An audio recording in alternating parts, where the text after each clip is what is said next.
I'm okay with that, but they hit me hard.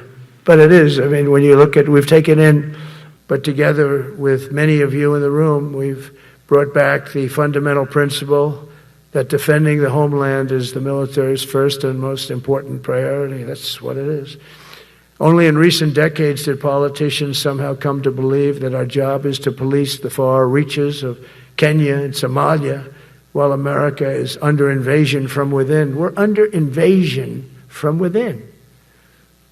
No different than a foreign enemy, but more difficult in many ways because they don't wear uniforms.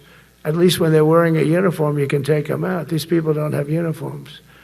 But we are under invasion from within. We're stopping it very quickly.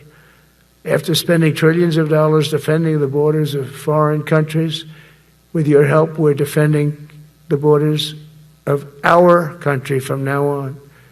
But together with many of you in the room, we've brought back the fundamental principle that defending the homeland is the military's first and most important priority. That's what it is.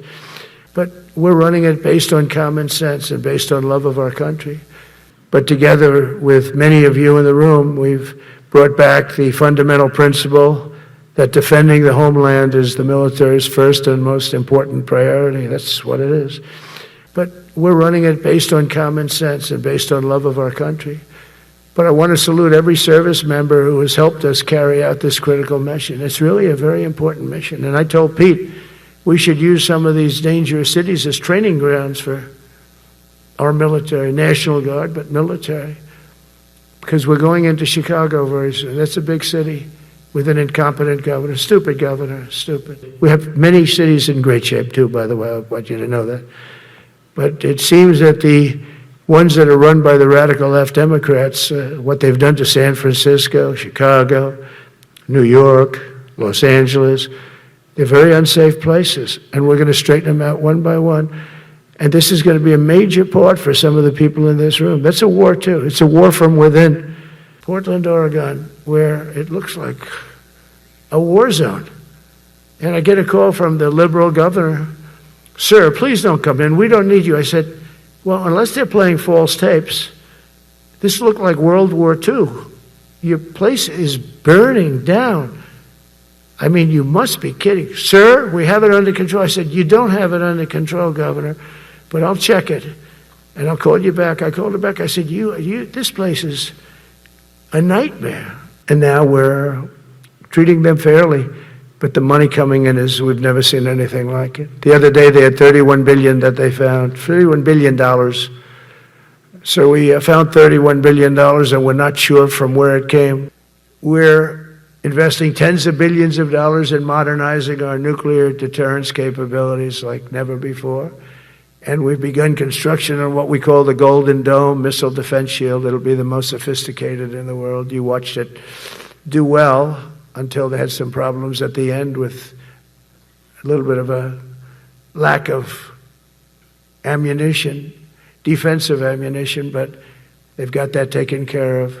But I tell you, it's what we're doing is so good, and we deserve it. You know, we help other countries with it. We don't have it ourselves. And Canada called me a couple of weeks ago. They want to be part of it. To which I said, well, why don't you just join our country? You become 51, become the 51st state, and you get it for free.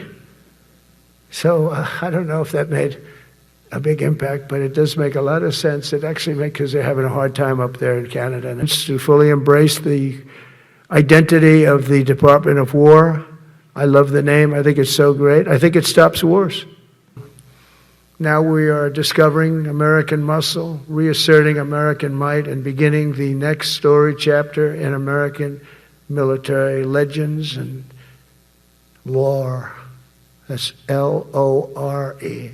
But we have just about everybody. We have one signature that we need, and that signature will pay in hell if they don't sign. I hope they sign for their own good and we create something really great. We will vanquish every danger and crush every threat to our freedom in every generation to come, because we will fight, fight, fight, and we will win, win, win. I want to just thank you once again, and God bless the United States military, and God bless America. God bless you all. Thank you very much. Thank you.